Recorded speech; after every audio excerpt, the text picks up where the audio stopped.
வணக்கம். அறம் சொல்லும் திருக்குறள். இந்த பகுதியில் இன்றைக்கு அதிகாரம் 10 இனியவை கூறல். குறள் எண் 3.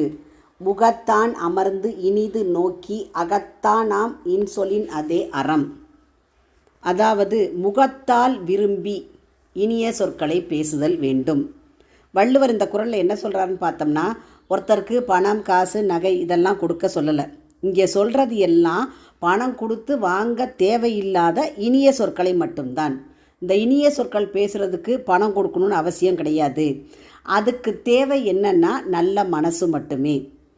இப்போ நம்ம வீட்டுக்கு வரக்கூடிய யாராக இருந்தாலும் அவங்கள மலர்ந்த முகத்தோடு, அதாவது பழமொழி நம்ம கேள்விப்பட்டிருக்கோம், அகத்தின் அழகு முகத்தில் தெரியும்.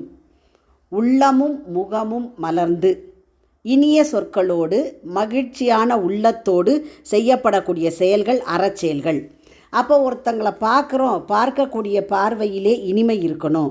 முகமும் அதை என்ன செய்யணும்னா பிரதிபலித்து காட்டணும். முகமலர்ச்சியோட இனிமையாக பார்த்து உள்ளத்திலிருந்து வரக்கூடிய இனிய சொற்களை பேசுவதே அறம் அப்படிங்கிறத இந்த குறள் மூலம் தெளிவுபடுத்துகிறார் வள்ளுவர். அதாவது பார்ப்பதிலையும் பேசுவதிலையும் உள்ளம் கலந்து இனிமையை காட்டுவதே உண்மையான அறம். அப்போது இதுக்கு அடுத்து தான் ஈகை போன்ற மற்ற செயல்கள் எல்லாம். முகத்தான் அமர்ந்து அப்படின்னா முகத்தால் விரும்பி, இனிது நோக்கி, நோக்கினா பார்த்து, அப்போ இனிமையாக பார்த்து, அகத்தானாம் இன்சொல், உள்ளத்திலிருந்து இனிய சொல் பிறக்கணும், தோன்றணும், அதே அறம். இதுதான் அறம் என்கிறார் வள்ளுவர். ஒருத்தரை பார்க்கும்போது முகத்தில் மலர்ச்சியோடு பார்க்கணும், விருப்பத்தோடு இனிமையாக பார்க்கணும், உள்ளம் கலந்து அன்பான சொற்களை பேசணும். இதுதான் அறம் என்று திருவள்ளுவர் கூறுகிறார்.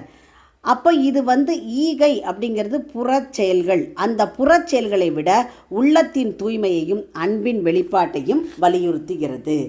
குறளினுடைய விளக்கம்: முகத்தால் விரும்பி இனிமையுடன் நோக்கி உள்ளம் கலந்த இன்சொற்களை கூறும் தன்மையில் உள்ளதே அறம் ஆகும். மீண்டும் குறள்: முகத்தான் அமர்ந்து இனிது நோக்கி அகத்தான் நாம் இன்சொலின் அதே அறம். உங்கள் இல்ல குழந்தைகளின் மனதிலே தினம் ஒரு திருக்குறள் பதிய எங்கள் சேனலை சப்ஸ்கிரைப் பண்ணுங்கள்.